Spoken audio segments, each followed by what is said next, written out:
আসন্ন ছবি দরদ এর নির্মাতা অনন্যা মামুনের বিরুদ্ধে পারিশ্রমিক না মেটানো সহ বেশ কিছু অভিযোগ এনেছে অভিনেত্রী এলিনা শাম্মী।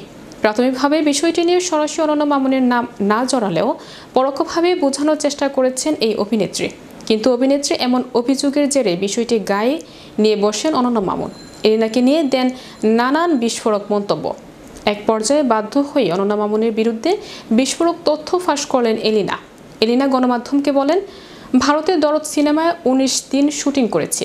মামুন আমাকে মাত্র ১৬,০০০ টাকা দিয়েছে, বাকি টাকা চাইলেই ক্রাইসিসের কথা জানান। এর আগে রেডিও সিনেমাতেও আমাকে কোনো পারিশ্রমিক দেননি। এমনকি কয়েক বছর আগে মুক্তি পাওয়া কসাই সিনেমার সব পারিশ্রমিক বুঝে পাইনি। এলিনা শাম্মী গণমাধ্যমকে আরও বলেন, এবারই প্রথম নয়, পারিশ্রমিক দিয়ে অনন্যা মামুন কি করেন তা প্রায় সব শিল্পীরাই জানা। উনি এসব জেনে বুঝেই করেন। তিনি আপাতমস্তক একজন ব্যবসায়ী। আমি অন্য পরিচালকদের সঙ্গেও কাজ করেছি। অনন্যা মামুনের মধ্যে পরিচালকের কোনো ছাপ পাই না। তার মধ্যে সবসময় দান্দাবাজি করার পায়তারা কাজ করে।